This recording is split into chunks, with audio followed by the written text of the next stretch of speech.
The marketplace smelled of metal and fear. Princess Hana walked through the crowded streets of the capital, her royal guards keeping the common people at a distance. She had never been to this part of the city before. The buildings were old and dirty, nothing like the clean white towers of the palace. But she wanted to see the real world, not just the carefully prepared rooms where her mother kept her. The crowd grew thicker ahead. Hana heard voices shouting, the sound of chains rattling. Her curiosity pulled her forward. When she reached the center of the square, she stopped. A platform stood there, and on it were people, humans. They stood in a line, their hands bound, their clothes torn and dirty. Hana had heard about humans. Everyone in the Valorian Empire knew about them. They came from a small blue planet called Earth, far on the edge of the galaxy. The Empire had conquered their world 3 years ago. The humans had fought hard, but they lost. Now they were slaves, sold across the Empire for hard labor and dangerous work. An auctioneer stood on the platform, a tall Valorian with blue skin and 4 arms. He grabbed one human by the shoulder and pushed him forward. "This one is strong, good for mining or construction. Who will bid?" The human stumbled but did not fall. He was young, maybe Hana's age. His hair was black, cut short and uneven. His face was bruised, but his eyes were clear. He looked out at the crowd without fear. That surprised Hana. Most slaves looked at the ground. They looked broken. This one did not. 50 credits. Someone shouted, 60. Another voice called. The human's eyes moved across the crowd. For a moment, they met Hana's. She felt something strange in her chest. Recognition, respect? She did not know. But she could not look away. Humans are tough, the auctioneer continued. They can work in places that would kill other species. They heal fast. They don't stop even when they should. This one was a soldier before we caught him. Knows how to follow orders and how to fight. 70 credits. A merchant shouted. I need workers for my deep shaft mines. The human's jaw tightened, but he said nothing. Hana noticed his hands. Even bound, they were steady. Not shaking. Most people would shake in his position. She knew she would. 100 credits, Hana said. Her voice was quiet, but everyone heard. The crowd turned to look at her. They saw the royal symbol on her clothing and immediately bowed. The auctioneer's eyes widened. Your Highness. I did not know you were here. Of course, of course. The human is yours. The merchant who had been bidding looked angry but said nothing. No one argued with royalty. Hana's guards moved forward to collect the human. They grabbed his chains and pulled him off the platform. He walked with his head up, still not showing fear. When they brought him close, Hana looked at him properly. He was taller than her, his skin tanned from sun exposure. There were scars on his arms, old ones. His eyes were dark brown, and they studied her just as she studied him. What is your name? She asked. He was quiet for a moment. Then he spoke. His voice was rough, like he had not used it in a long time. Taiho. Taiho, she repeated. I am Princess Hana. You belong to the royal house now. I belong to no one, he said quietly. The guards hit him for that, but he did not cry out. Stop, Hana said to her guards.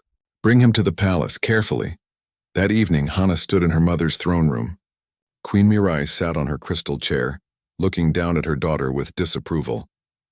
The queen was beautiful and cold, like ice shaped into a person.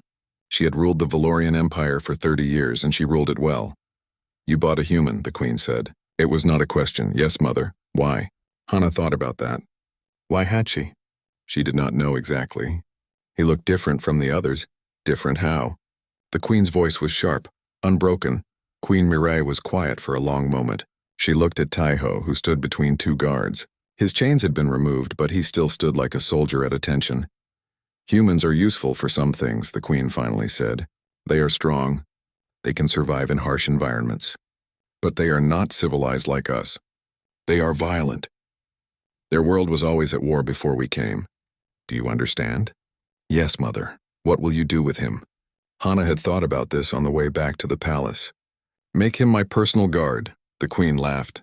It was not a kind sound. A guard? Hana, we have the best warriors in the galaxy protecting you. Why would you need a human? Because no one would expect it, Hana said. And because I think he will be loyal. Loyal? He is a slave. Slaves are not loyal. They obey because they must. Then let me try. If I am wrong, you can take him away.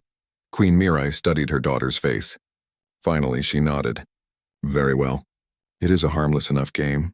But understand this, Hana, he is property, nothing more. Do not forget what he is. I understand, Mother. But as Hana left the throne room, Taiho walking behind her, she wondered if she did understand. When she looked back at him, his eyes met hers again. There was intelligence there. Pride. Something that did not fit with the word property. They walked through the palace halls in silence. Servants and nobles stared at them as they passed. A princess with a human slave was unusual. Hana ignored their looks. When they reached her quarters, she dismissed the other guards. Only Taiho remained. She turned to face him. I do not know why I bought you, she admitted. But I did. You will stay here and guard me. You will be fed and clothed properly. You will not be hurt unless you try to hurt me. Is that clear? Clear, Taiho said. His voice was neutral, giving nothing away. Can you fight? Yes. Will you fight for me? He was quiet for a long time. Then he said, I will guard you. Not because I am your slave, but because you could have walked past that auction and did not. That means something. Hana felt something warm spread through her chest. It was the beginning of respect. Maybe even the beginning of trust. Then we have an agreement, she said. Outside the window, the sun was setting over the capital city. The sky turned purple and gold, colors that Earth had once seen too, though Taiho would never see his home again. But in this moment, standing in a palace on an alien world, something began that would change everything. Neither of them knew it yet, but the question the queen would one day ask was already being answered. Who would guard the princess? A human would, and he would do it bravely. The first week was difficult. Taiho stood outside Hana's door every night, silent as a stone. During the day, he followed her through the palace gardens and halls. He did not speak unless she spoke to him first. He did not smile. He was like a shadow, always there but never truly present. Hana tried to talk to him. She asked about Earth, about his life before the war. He gave short answers that told her nothing important. Yes, he had family. No, he did not know if they were alive. Yes, Earth had been beautiful. No, he did not want to talk about it. The other palace guards laughed at Taiho behind his back. They made jokes about humans being weak and stupid. Taiho heard them but said nothing. He simply stood straighter and kept his eyes forward. On the 8th day, everything changed. Hana liked to walk in the royal gardens in the afternoon. The gardens were huge, filled with plants from 100 different worlds. There were purple trees from Valtros, singing flowers from Meridian, and crystal bushes from the ice moon of Kelthar. Paths wound between them like ribbons, and small streams ran through the spaces between. Taiho walked 10 steps behind her, as was proper for a guard. Hana had brought a book with her, a history of the Empire's founding. She wanted to read by the fountain in the center of the garden. They were halfway there when the attack came. 3 figures dropped from the trees. They moved fast, faster than Hana could follow. She saw flashes of metal, heard the whistle of blades cutting air. One of the attackers reached for her and she screamed. Taiho was faster. He had been 10 steps behind, but suddenly he was in front of her. His hand caught the attacker's wrist and twisted. There was a crack and the attacker screamed. Taiho took the blade from the falling assassin and spun to face the other 2. The fight lasted maybe 30 seconds. To Hana, it felt like hours. Taiho moved like water, flowing around strikes and delivering his own. He did not waste movement. Every action had a purpose. When it was over, all 3 attackers were on the ground. 2 were unconscious. 1 was dead. Taiho stood over them, breathing hard. Blood ran down his arm from a cut across his shoulder, but he did not seem to notice. He looked at Hana. Are you hurt? She shook her head. She could not speak. Her heart was beating too fast. Palace guards came running, drawn by her scream. They stopped when they saw the bodies. They stared at Taiho with new eyes that held respect and a little fear. The lead guard, a veteran named Daewon, knelt to examine the attackers. How Sunwoo, he said, pointing at a symbol on their clothing. The Duke's men. Hana's blood went cold. Duke Sunwoo was powerful and he wanted to marry her. Her mother had refused him twice. Now he was trying to take what he wanted by force. Take them to the dungeon, Daewon ordered. He looked at Taiho. You fought well, human. Very well. Taiho said nothing. He simply wiped the blade clean and handed it to Daewon. That night, Queen Mirai summoned both Hana and Taiho to the throne room. The queen looked at the human for a long time. Finally, she spoke. You saved my daughter's life. I did my duty, Taiho said. Your duty was to stand and guard, not to fight 3 trained assassins and win. The Queen's voice was thoughtful. How did you learn to fight like that? Earth was at war for a long time before your empire came, Taiho said. Everyone learned to fight. Those who did not learn died. I see. The Queen turned to Hana. You were right about him. He is useful. Hana felt anger rise in her chest. Useful. Like a tool. Like a thing. He is brave, Mother. Not useful, brave. The Queen's eyes narrowed. Do not confuse duty with bravery, daughter. He protected you because he must. No, Hana said. He protected me because he chose to. He could have let them take me. Then he would be free. Taiho turned to look at her, surprise on his face. It was the first real emotion she had seen from him. Queen Mire stood from her throne. Perhaps, or perhaps he knows that if you died, he would be executed. Self-preservation is not the same as loyalty. She walked past them both, her robes trailing on the floor. But I will reward him anyway. Give him proper quarters, better food, and Hana, teach him to read our language. If he is to guard you properly, he must understand the court. After the Queen left, Hana and Taiho stood alone in the throne room. The silence stretched between them. Thank you, Hana finally said. For what? For saving me. And for not being insulted when my mother called you useful. Taiho almost smiled. It was just a tiny movement at the corner of his mouth, but it was there. I have been called worse things than useful. That was the beginning. Over the next weeks, Hana taught Taiho to read Valorian script. They met in her study every morning. At first he was slow, struggling with the strange symbols, but he learned quickly. Humans, Hana discovered, were very good at learning when they wanted to. In return, Taiho told her about Earth, not the sad things, but the beautiful ones. He told her about oceans that stretched to the horizon, about mountains that touched the sky, about forests where the trees were so tall you could not see their tops. He told her about music and food and the way snow felt when it landed on your face. Hana listened to every word. She had traveled to many worlds, but she had never heard anyone talk about their home the way Taiho did, with love, with longing. One morning she asked him, "Do you hate us? The Valorians?" He thought about that for a long time. I hate what was done. But I do not hate you. Why not? We took your world, your freedom. You did not take my world. You were not there. And you treat me better than many Valorians treat their own people. He looked at her directly. You see me as a person, not a thing. That is rare. Something warm bloomed in Hana's chest. She did not have a name for it yet, but it felt important. Another human worked in the palace, a man named Jinho who served in the kitchens. One day he found Taiho alone and pulled him aside. You are getting too close to her, Jinho warned. I see how you look at the princess. That path leads to death. I look at her with respect, Taiho said. No, you look at her with more than respect, and she looks at you the same way. Jinho shook his head. I have been a slave for 5 years. I have seen what happens when humans forget their place. Be careful, brother. Taiho knew Jinho was right, but knowing something and changing it were different things. As the weeks passed, the bond between Hana and Taiho grew stronger. They talked about everything: philosophy, art, war, justice.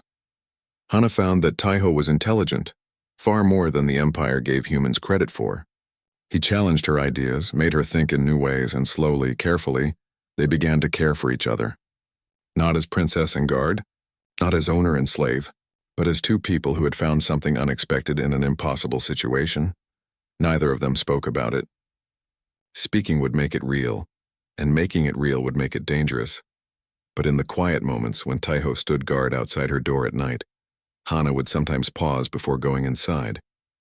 And Taiho would meet her eyes just for a second, and something unspoken would pass between them. It was the kind of thing that could start a war, or change a world. They did not know which yet. Duke Sunwoo was a patient man. He had waited 3 years to marry Princess Hana, and he would wait longer if needed. But patience had limits, and his were wearing thin. The Duke stood in his private chambers looking at reports from his spies. The princess had a human guard now, the same human who had killed his assassins in the garden. That was irritating but not important.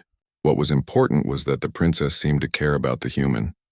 She spent time with him, taught him, spoke with him like an equal. That was dangerous, not because a human mattered, but because it showed that Hana was soft, weak. If she became queen one day, she would destroy everything the empire had built. She would give rights to slaves. She would weaken their military with mercy. Sun Wu could not allow that. He would marry her and control her, or he would make sure she never took the throne. He turned to the hooded figure standing in the shadows. "Can you do it?" "Yes, my lord," the assassin said. "But the queen's ceremony will be heavily guarded." "I do not care about the guards. I care about results." Sun Wu dropped a bag of credits on the table. "Half now. Half when Queen Mirai is dead." The assassin took the bag and disappeared. 3 days later, the queen held a ceremony to honor the empire's greatest warriors. The throne room was packed with nobles, soldiers, and foreign dignitaries. Hana stood beside her mother, wearing formal robes that felt too heavy in the warm room. Taeho stood behind her, his eyes constantly moving, watching the crowd. He had been quiet all morning, more quiet than usual. Hana had asked if something was wrong, but he had only said, "Too many people, too many places to hide." Now, as the ceremony continued, she understood what he meant. The throne room was full of bodies, voices, movement. If someone wanted to attack, they could hide in the chaos. Queen Mirai was giving a speech about honor and duty when Taeho suddenly moved. He pushed past Hana and ran toward the ventilation grate in the wall. The guards shouted at him to stop, but he ignored them. He ripped the grate from the wall with his bare hands and climbed inside. "Stop him," someone yelled. "The human has gone mad." But Hana knew better. "Wait," she commanded. "Let him go." There was a long, terrible moment of silence. Then they heard it. Fighting. The sound of bodies hitting metal, grunts of pain, the clash of weapons. Taeho emerged from the ventilation shaft, dragging 2 bodies. Both were unconscious. Both wore the colors of Duke Sunwoo's house. And both carried poisoned daggers meant to be dropped through the ventilation directly above the queen's throne. The throne room erupted in chaos. Guards surrounded the queen. Nobles shouted accusations. Duke Sunwoo stood frozen, his face carefully neutral. Taeho climbed down from the wall. He was covered in blood, most of it his own. There were cuts on his arms and face, and he moved slowly, like every step hurt. But he walked straight to the queen and knelt. "The ventilation system," he said, his voice rough with pain. "They plan to drop poison through it. I heard them talking when I was checking the perimeter this morning." Queen Mirai looked down at him. Her face was unreadable. "You heard them this morning and said nothing until now?" "I was not sure I heard correctly. My Valorian is still not perfect, but when the ceremony started, I knew I had to check." He swayed slightly. "I was right. You were." The queen's voice was cold, but her eyes were different, warmer. "You saved my life, human." "I saved Hana's mother," Taeho said quietly. "That is all that matters to me." The queen's eyes widened slightly. Around the room, nobles whispered. What Taeho had said was dangerous. It revealed too much about his feelings. Hana rushed forward and caught Taeho as he started to fall. "He needs a healer. Someone help him." "I am fine," Taeho muttered, but his eyes were closing. "You are not fine, you are bleeding everywhere," Hana said. And she was surprised to find tears on her face. When had she started crying? The royal healers took Taeho away. Hana wanted to go with him, but her mother's hand on her shoulder stopped her. "Stay," Queen Mirai commanded. "We have other matters to address." She turned to face Duke Sunwoo. "These assassins wear your colors," Sunwoo bowed deeply. "Your Majesty, I am as shocked as you are. These men must have stolen uniforms from my house. I would never." "You would never what? Try to kill me? We both know that is a lie." The queen's voice was sharp as a blade. "But I cannot prove it, not yet. So you will return to your estate and stay there until I summon you. If you refuse, I will consider it an admission of guilt." Sunwoo's jaw tightened, but he bowed again. "As you command, your Majesty." After he left, the queen turned to her advisors. "I want those assassins questioned. I want to know everything. Who hired them? Who helped them? Who knew about the plot?" "Yes, your Majesty," they said together. That night, Hana sat beside Taeho's bed in the healing ward. The healers had closed his wounds, but he had lost a lot of blood. He lay pale and still, barely breathing. Hana held his hand. She did not care who saw. She did not care what they thought. "You cannot die," she whispered.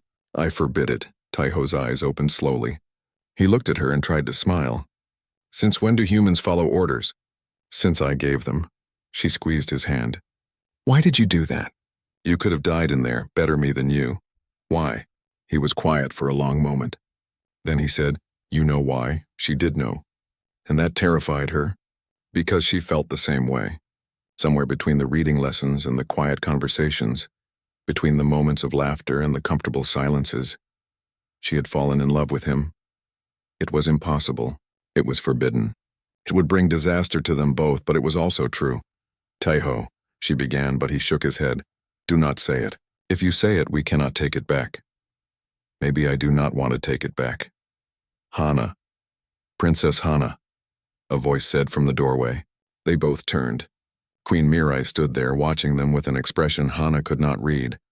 Mother, leave us, the queen said to the healers and guards. They bowed and left quickly. When they were alone, the queen walked to the bed and looked down at Taiho. You saved my life today, she said. Why? Because it was right, Taiho answered. Many humans would have let me die, would have celebrated it. I am not many humans. No, you are not. The queen was silent for a moment. I have been watching you these past months. Watching how you guard my daughter, how you look at her. Hana's heart stopped. I should have you executed for daring to care for a princess, the queen continued. That is what the law says. What tradition demands. I know, Taiho said quietly. But you saved my life, and you saved my daughter's life before that. I am a queen, but I am not a monster. She looked at Hana. I see how you look at him too, daughter. I am not blind. Mother, please, I will not execute him. But I cannot allow this to continue as it is. The court is already talking. Tuxunwu will use this against us. The queen straightened. There is only one solution.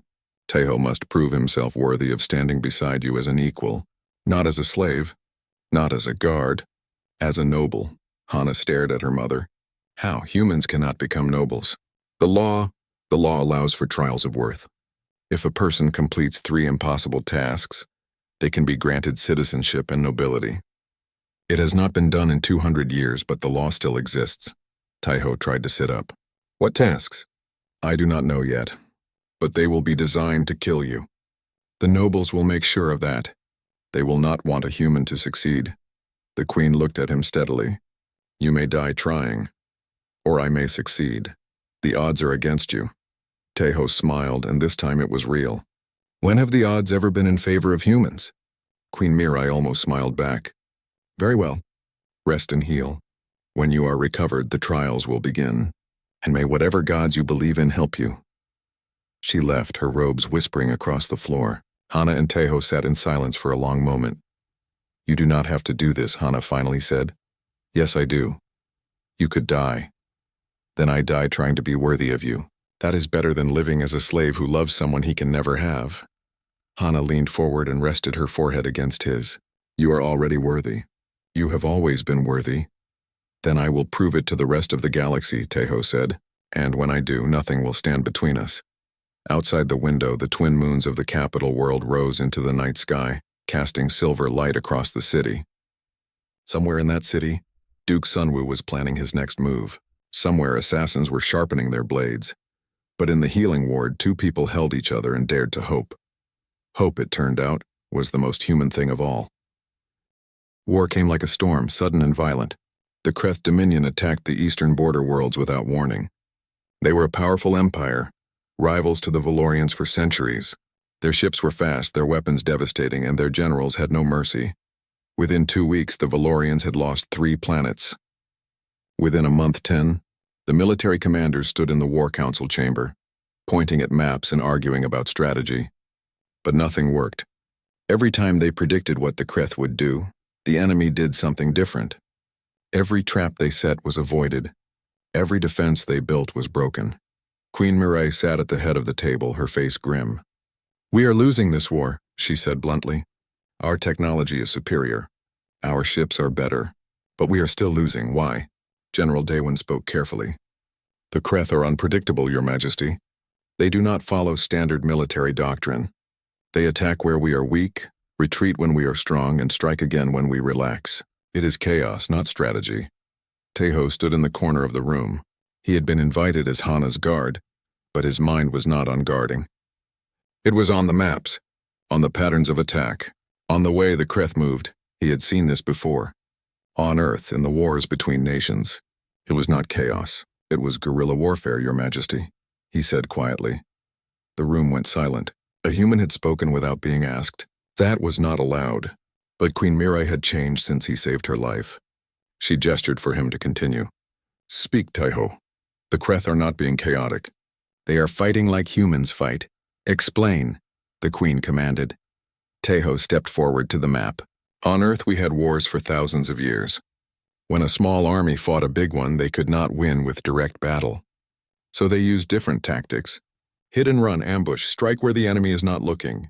Never fight fair. Never give the enemy time to think. He pointed at the pattern of attacks. The Kreth are doing the same thing. They are fighting like they are smaller than you, even though they are not. General Daewon frowned. That is not honorable warfare. No, but it works. The Queen leaned forward. Can we fight the same way? Your soldiers do not know how. They are trained for organized battle, formations, orders, structure. Taiho met her eyes. But humans know. Every human knows. We grew up with this. Are you suggesting we use human soldiers? Yes, Your Majesty. The room erupted in protest. Nobles and generals shouted that it was madness. Humans were slaves, not soldiers. They could not be trusted with weapons. They would turn on their masters. Queen Mirai raised her hand and silence fell. Taiho, you are asking me to arm the very people we conquered, to trust them with our military secrets. Why would they fight for us? Because you can offer them something, Taiho said. Freedom. Give the humans who fight citizenship when the war is over. Let them earn their freedom with their blood. That is, General Daewon began, but the Queen cut him off. Possible, she finished. It is possible. She looked at Taiho. Your trial of worth has not yet begun, but I will make you an offer. Lead a unit of human soldiers. If you succeed, it will count as your first trial. If you fail, you will die on the battlefield and the question of your worthiness will not matter. Taiho bowed. I accept, Hana grabbed his arm. This is insane. You are one man. How can you lead an army? Not an army, a unit. A small group of fighters who know how to survive. He looked at her and his eyes were sad. This is what humans do, Hana. We survive, and we make the impossible possible. The next week, Taiho traveled to the slave barracks on the military moon of Karth. The conditions there were terrible. Humans lived in crowded rooms, ate poor food, and worked until they collapsed. But when word spread that one of their own needed volunteers for a military unit, hundreds came forward. Taiho chose 20. He picked men and women who had been soldiers on Earth, who knew how to fight, who had fire in their eyes instead of defeat. Among them was Jinho, the kitchen worker from the palace. I told you to be careful, Jinho said when he saw Taiho. Instead, you became a military commander. You humans never listen, Taiho smiled. Would you rather stay in the kitchen? No. I would rather die fighting than live as a slave. Jinho gripped Taiho's arm. Lead us well, brother. We are trusting you. The training was brutal. Taiho had only 2 weeks to prepare his unit before they were deployed. He taught them to move quietly, to use the terrain, to think like predators instead of soldiers. He taught them that honor did not matter in war. Only survival and victory mattered. The Valorian officers watched with doubt. These humans did not march in formation. They did not salute properly. They argued with each other and questioned orders. It looked like chaos. But when they deployed to the planet Revax, everything changed. The Kreth had taken Revax 3 days earlier. They held the main city and the spaceport. A full Valorian battle group had tried to retake it and failed. Now Taiho's unit was sent in to test human capabilities, which everyone knew meant they were expected to die. Taiho and his 20 fighters landed in the jungle outside the city. They carried light weapons and basic supplies. Nothing heavy, nothing that would slow them down. Remember, Taiho told his unit, we are not here to hold ground. We are here to make them afraid. Hit their supply lines, kill their scouts, make them think there are 1,000 of us instead of 20. Make them spend time looking over their shoulders instead of planning attacks. For 3 days, the humans moved through the jungle like ghosts. They destroyed supply convoys. They sabotaged equipment. They set traps that killed Kreth soldiers in the night. They never stayed in one place. Never fought fair. Never gave the enemy a chance to organize. On the 4th day, the Kreth commander made a mistake. He sent half his forces into the jungle to hunt the humans down. That was exactly what Taiho wanted. With the city's defenses weakened, the Valorian battle group attacked. The Kreth, distracted and divided, could not hold. Within hours, the city was retaken. Taiho's unit had suffered 3 casualties. The Kreth had suffered 200. The numbers did not make sense to the Valorian commanders. How could 20 humans do so much damage? Because we do not think like you, Taiho explained when they asked. You think about honor and rules. We think about survival.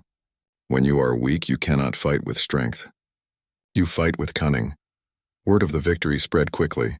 Queen Mirai ordered more human units to be formed. Within a month, there were 10 units.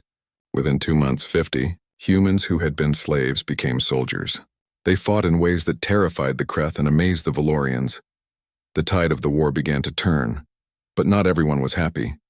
Duke Sunwoo watched from his estate as humans became heroes. He watched as the empire that had enslaved them now celebrated them. He watched as Taiho's name became famous across the military. This was dangerous. If humans could become soldiers, what would stop them from demanding full citizenship? What would stop them from taking power? The Duke made a decision. He could not stop the war, but he could stop Taiho. And if Taiho died, the human military units would lose their leader. They would fall apart. Everything would return to the way it should be. He sent a message to his assassins. This time they would not fail. On the planet Gorath, Taiho's unit was resting after a successful mission. They had destroyed a Kreth weapons facility and were waiting for pickup. The jungle around them was quiet. Too quiet, Jinho noticed at first. Something is wrong, he whispered to Taiho. The animals stopped making noise. Taiho listened. Jinho was right. The jungle was silent. That meant predators, or enemies. Everyone up, he ordered quietly. Form a defensive circle now. They moved fast, but not fast enough. The attack came from all sides at once. But these were not Kreth soldiers. These were Valorian assassins. Duke Sunwoo's men. The fight was brutal. The assassins were professionals, trained and well-equipped. But they made a mistake. They expected Taiho's unit to fight like Valorian soldiers. They expected formations and tactics instead. The humans fought like animals. They fought dirty. They used teeth and nails when they lost their weapons. They fought in pairs, protecting each other's backs. They refused to die. When it was over, all the assassins were dead. 5 of Taiho's soldiers were also dead, including a young woman named Yunji who had dreamed of seeing Earth again someday. She died with a smile on her face, knowing she had died free.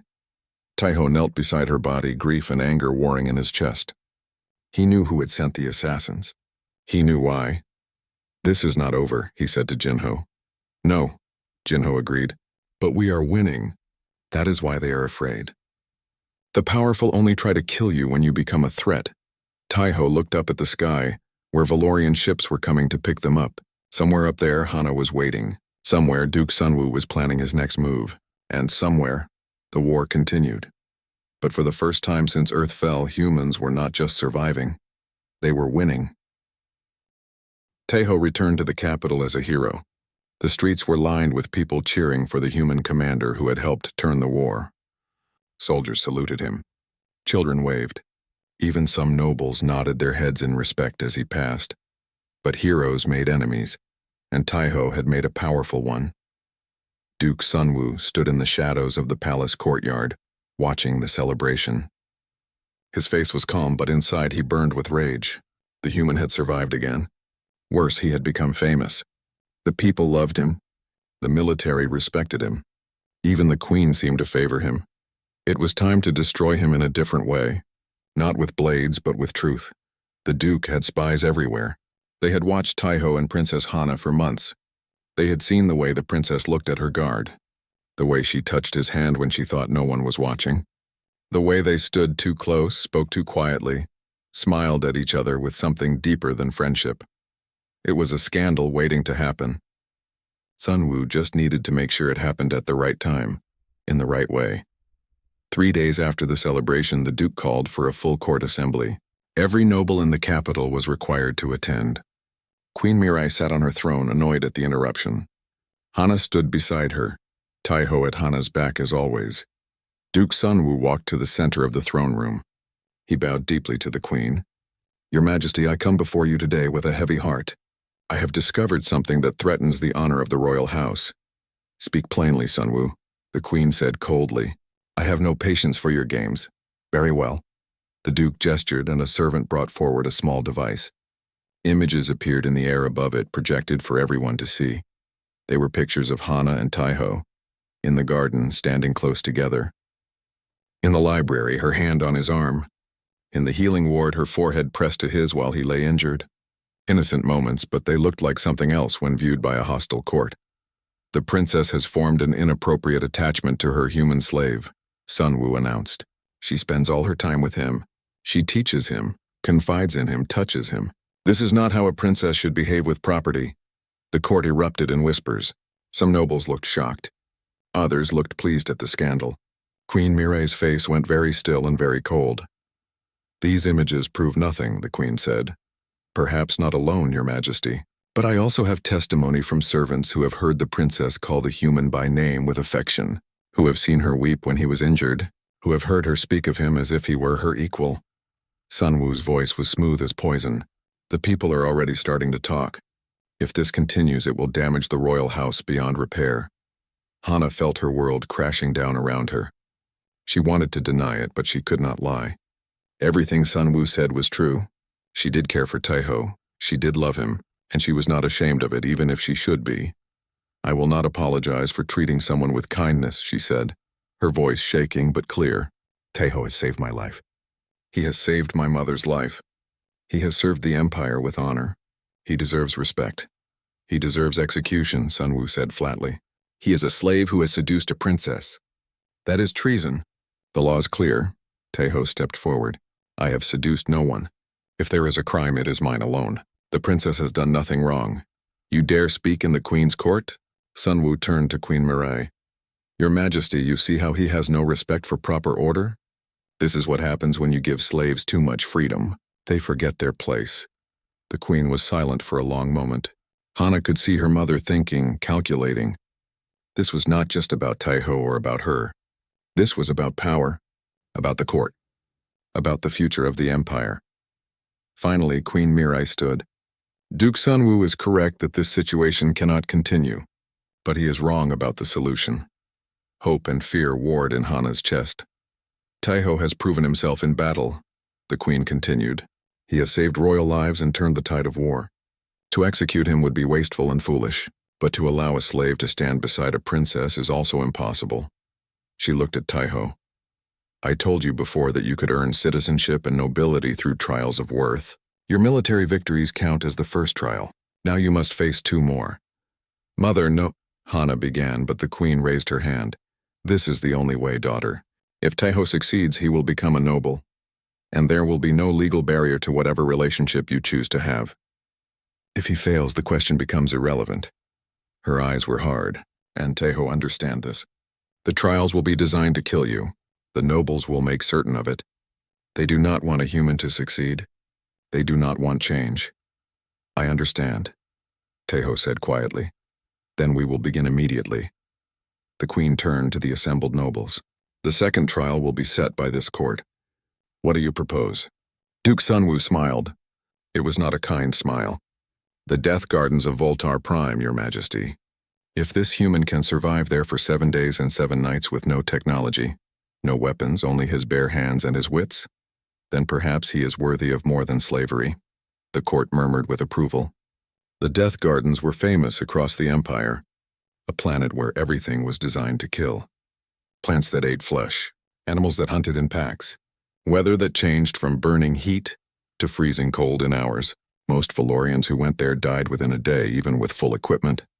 Agreed, the queen said. Taiho, you will be transported to Voltar Prime at dawn. May you survive. That night, Hana found Taiho in the palace gardens. He stood by the fountain looking up at the stars. She approached quietly and stood beside him. You do not have to do this, she said for the 100th time. Yes, I do. You will die. Maybe. He turned to face her, and his eyes were gentle. But maybe I will not. Humans are very good at not dying when we should.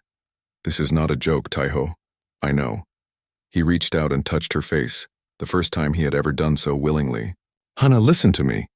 I have been a slave for 3 years. I have watched my world burn. I have lost everything I loved. But then I met you, and suddenly I had something to fight for again. Someone to protect. Someone who saw me as a person, not a thing. His thumb brushed away the tear on her cheek.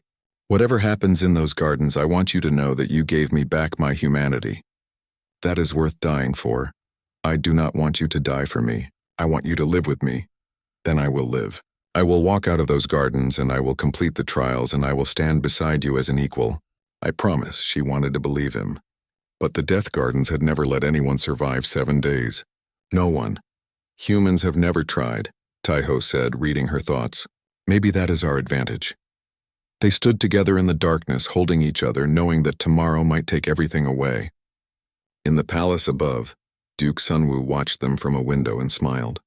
In the barracks across the city, Jinho packed supplies he would try to smuggle to Taiho, knowing it was probably useless. And in the throne room, Queen Mirai sat alone, wondering if she had just signed a death warrant for the one person who might change the empire. But in the garden, Hana and Taiho had this moment. This one perfect moment where love was possible and the future was not yet written. Come back to me, Hana whispered. Always, Taiho promised. The stars above them burned cold and distant. The Death Gardens waited. And tomorrow would come whether they were ready or not. But tonight they had each other, and sometimes that was enough. The ship dropped Taiho on Voltar Prime at dawn. The planet was beautiful and terrible at the same time. Purple forests stretched to the horizon, their leaves shimmering with colors that did not exist on Earth. Mountains rose like teeth in the distance.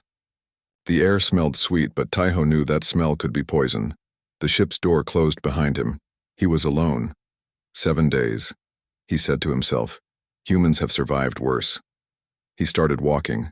The first rule of survival was finding water. The second was finding shelter.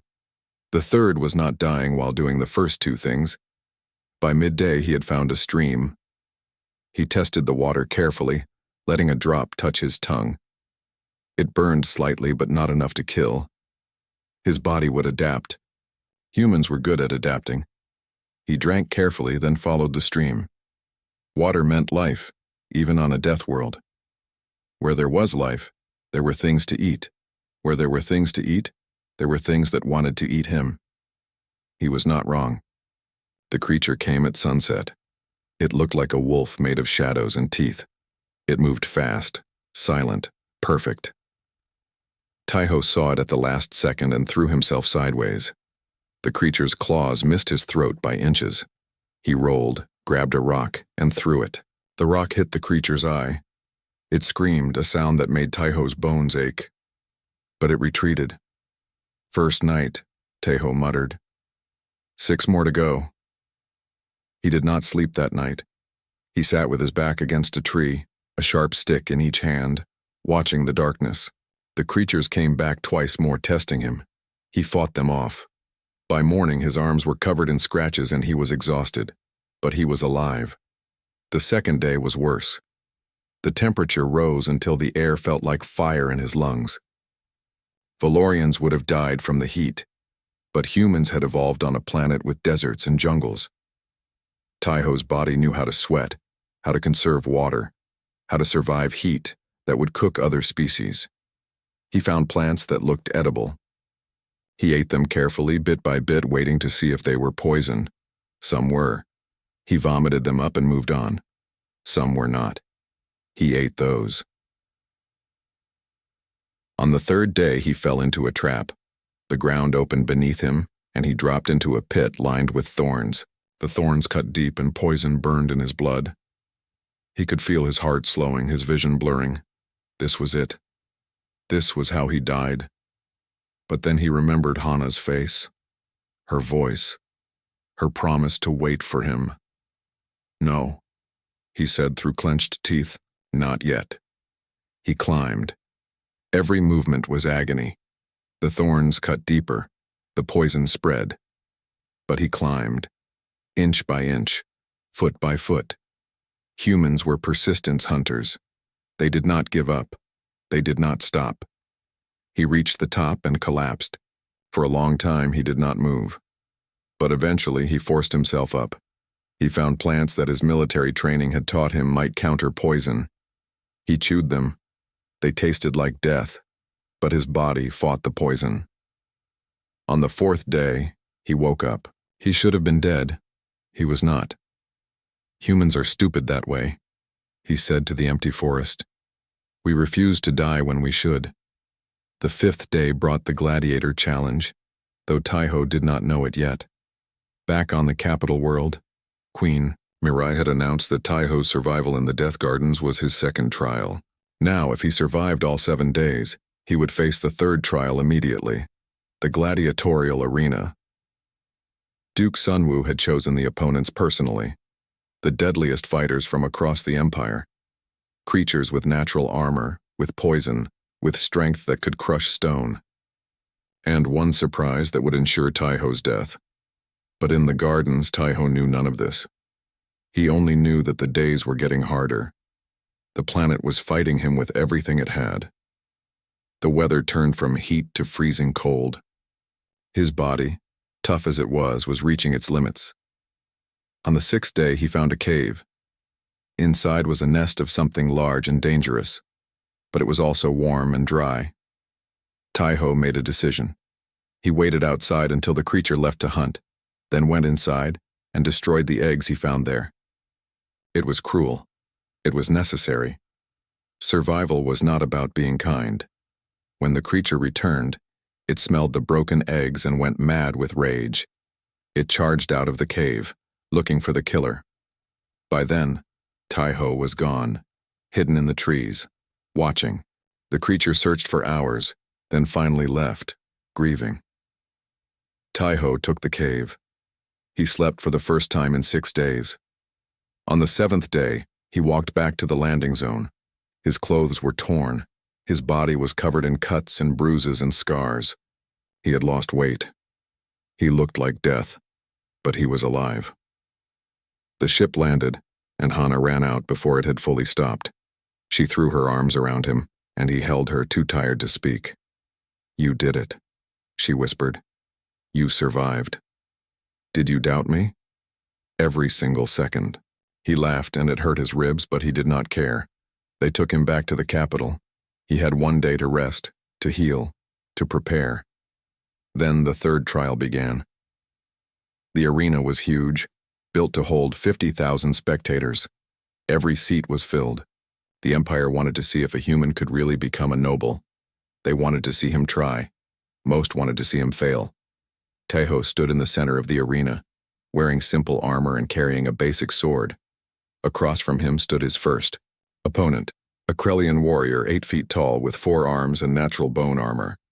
It had won 200 arena fights. It had never lost. The fight began. Taiho moved fast, but the Krellian was faster. It hit him, and he flew backward, crashing into the wall. The crowd roared. He stood up, blood in his mouth. "Remember," he told himself, "you do not have to be stronger. You have to be smarter." He watched the Krellian move. It favored its left side. Old injury, maybe, or just habit. Taiho circled, waiting. When the Krellian attacked again, Taiho did not try to block. He dodged, right, and struck at the left side, where the armor was thinner. His blade bit deep. The Krellian screamed. Taiho did not stop. He struck again, not giving the creature time to recover, not fighting fair, fighting to win. The Krellian fell. The crowd went silent. 3 more opponents came. Taiho defeated them all. Each time he used speed instead of strength, tactics instead of power, human stubbornness instead of honor. By the time the 5th opponent came, Taiho was barely standing. His armor was broken. His sword was chipped.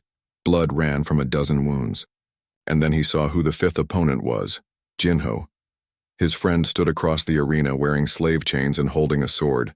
His eyes were full of sorrow and resignation. "No," Taiho said. "No, this is not the trial." Duke Sunwoo's voice rang across the arena. "The final test of worthiness is this. Can you kill your own kind for power? Can you put your ambition above your loyalty? Show us, human. Show us what you value more." The crowd leaned forward. This was what they wanted to see. Drama. Tragedy. Proof that humans were animals who would turn on each other for the slightest advantage. Taiho dropped his sword. I will not fight him, he said clearly. Then you fail the trial, Sunwoo announced. Guards, kill them both. Armed soldiers started moving toward the arena floor, but before they could enter, a voice stopped them. Halt! Queen Mirai stood from her throne. She walked down to the arena floor, something a queen never did. She stood between Taiho and Jinho. This trial is invalid, she announced. The trials of worth are meant to test courage, skill, and honor, not cruelty, not betrayal of one's own people. Duke Sunwoo has corrupted the trial. Your Majesty, the law, Sunwoo began. The law is mine to interpret, the queen said coldly. And I say this, Taiho has proven himself. He survived the Death Gardens. He defeated 4 champions, and now he has shown that he values loyalty above power. That is true nobility. She turned to the crowd. I grant Taiho citizenship and the title of Lord Protector. He is noble, he is worthy, and anyone who says otherwise will answer to me. The arena was silent. Then, slowly, someone started clapping. Then another. Then another. The applause grew until it shook the walls. Sunwoo's face twisted with rage, but he could do nothing. The queen had spoken. Taiho knelt before Queen Mirai. She touched his shoulder with her hand, the formal gesture of granting nobility. Rise, Lord Protector, she said. You have earned this. He stood. Hana was crying and smiling at the same time. Jinho laughed with relief, but in the shadows Sunwoo smiled. He had lost this battle, but the war was not over, not yet. The wedding was planned for the first day of spring. It would be the greatest celebration the Empire had seen in a century. A princess marrying a human who had been a slave. It was impossible. It was revolutionary. It was happening, but not everyone was happy about it. In the estates across the Empire, nobles gathered in secret. They whispered about tradition and bloodlines and the natural order of things. Duke Sunwoo moved between these gatherings like a shadow, planting seeds of doubt and anger. If a human can become nobility, what stops them all? He asked. Today, one human stands beside a princess. Tomorrow, they will demand seats in the council. The day after, they will take the throne itself. Some nobles nodded. Some argued. But slowly, surely, Sunwoo built his coalition. When the time was right, he would strike. Not at Taiho alone, but at the entire structure of change that the queen had created. Queen Mirai knew about the resistance. Her spies told her everything, but she had made her choice. The Empire needed to change or it would die. The war with the Kreth had shown that. Traditional warfare had failed. Human tactics had succeeded. If the Empire could not adapt, it would be conquered by those who could. She called Taiho to her private chambers one evening. He came immediately, as always. You know about the opposition, she said without preamble. I know, Your Majesty. They will try to kill you. Probably on the wedding day. Definitely before the war ends. She looked at him steadily. I am asking you to do something difficult. I am asking you to command the final battle against the Kreth. To lead both Valorian and human forces together. If you succeed, no one will be able to deny your worthiness. If you fail, the question becomes irrelevant because we will all be dead. Taiho smiled slightly. Those are not great odds, Your Majesty. When have the odds ever been in favor of humans? She asked, echoing his own words back to him. Never, he admitted. Very well. I will lead the combined forces. But I have conditions. The queen raised an eyebrow. You dare to make conditions with your queen? Yes, because you need me and we both know it. His voice was respectful but firm. First, all humans who fight in this battle will be granted citizenship, win or lose. Second, no human will be punished for refusing to fight. Freedom includes the freedom to say no. Third, after the battle, you will begin the process of full emancipation for all humans in the Empire. You ask for much. I ask for what is right. Queen Mirai was silent for a long moment. Then she nodded. Agreed, now go. You have an army to prepare and a wedding to survive. The wedding day came like a bright storm. The palace was decorated with flowers from 100 worlds. Music played. People danced in the streets. And in the throne room, Hana and Taiho stood before the queen and the assembled court. Hana wore traditional royal robes, white and gold, shimmering with embedded light. Taiho wore formal armor, a mix of human and Valorian design. He looked like what he was, a warrior who had earned his place. Today we join not just two people but two species, Queen Mirai announced. We acknowledge that worth is not determined by birth but by action. That nobility comes not from blood but from courage. That love recognizes no boundaries that matter. In the crowd, Duke Sunwoo watched with cold eyes. His hand rested on the weapon hidden in his robes. Not yet, not quite yet. The ceremony continued. Vows were exchanged, promises made, and then, at the moment of the final blessing, Sunwoo moved. He drew his blade and rushed toward the platform, his face twisted with rage. "This mockery ends now," he screamed, but he was not fast enough. Jinho, standing in the crowd, saw the movement and reacted instantly. He threw himself between Sunwoo and the platform. The Duke's blade, meant for Taiho's heart, caught Jinho in the chest instead. Jinho fell. Taiho caught him, lowering him gently to the ground. Blood spread across Jinho's shirt, bright red against white stone. "Sorry, brother," Jinho whispered. "I could not let him kill you on your wedding day." "Bad luck, you fool," Taiho said, his voice breaking. "You beautiful fool, not a fool. Just human," Jinho smiled. "We do stupid brave things. It is what we do." His eyes found Hana. "You take care of him, princess. He is terrible at taking care of himself." "I will," Hana promised, tears streaming down her face. Jinho's eyes closed. His breathing stopped. He had been a slave who became a soldier who became a hero who died saving his friend. It was a good death as deaths go. Guards surrounded Duke Sunwoo. He did not try to fight. He simply stood there, the bloody blade in his hand, and laughed. "You think this changes anything? There are dozens like me. Hundreds. We will never accept your new order. Never. Then you will die with the old one," Queen Mirai said coldly. "Take him to the dungeons. His trial will be swift." They dragged Sunwoo away. The wedding continued, but it was different now. Quieter, more somber. They had gained a marriage and lost a friend. 3 days later, the Kreth launched their final assault. Every ship, every soldier, every weapon they had left. They aimed at the capital world itself. If they could kill the queen and take the capital, the war was over. Taiho stood on the command deck of the flagship, looking at the tactical display.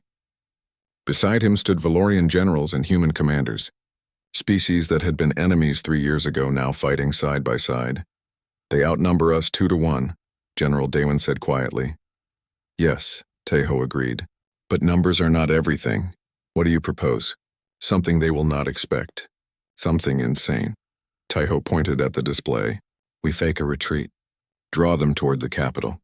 Then we hit them from behind with our fastest ships, while the planetary defenses hit them from the front. Trap them in a pincer." "That is," Daewon paused. "That is actually brilliant. And insane. The best tactics usually are." The plan worked better than anyone expected. The Kreth, sensing victory, rushed forward into the trap. When they realized their mistake, it was too late. The Valorian and human forces hit them from all sides. The battle raged for hours. Ships exploded in silent fury. Soldiers died by the thousands. But slowly, inevitably, the Kreth lines broke. On the flagship, Duke Sunwoo had been brought from his cell. In the chaos of battle, he had convinced a sympathetic guard to release him. Now he stood behind Taiho, a blade in his hand, hate in his eyes. "For the old order," he whispered and struck. But Queen Mirai saw him. She was on the command deck observing the battle. She moved without thinking, throwing herself between Sunwoo and Taiho. The blade caught her in the side. She gasped and fell. Taiho spun and disarmed Sunwoo in one motion. He held the Duke by the throat, rage flooding through him. It would be so easy to kill him. So satisfying. "Do it," Sunwoo gasped. "Show them what you really are, a savage." "An animal." Taiho's hand tightened. Then he saw Queen Mirai watching him, blood on her robes, pain in her eyes. And he remembered what she had taught him. That nobility was not about strength. It was about choosing mercy when you could choose violence. He released Sunwoo and pushed him toward the guards. "Lock him up properly this time." He knelt beside the queen. "Your Majesty." "I will live," she said through clenched teeth. "The healers are already coming." "Finish the battle, Taiho, end this war." He did. The Kreth commander, seeing his forces destroyed and his plan failed, surrendered within the hour. The war was over. In the months that followed, everything changed. The Kreth signed a peace treaty. Duke Sunwoo was executed for his crimes. And Queen Mirai, true to her word, began the process of emancipation. It was not immediate. It was not perfect. There was resistance and anger and violence from those who refused to accept the new order. But slowly, bit by bit, humans gained their freedom. Those who had fought earned citizenship immediately. Others earned it through work, through education, through simply being recognized as people. A year after the wedding, Hana gave birth to a daughter.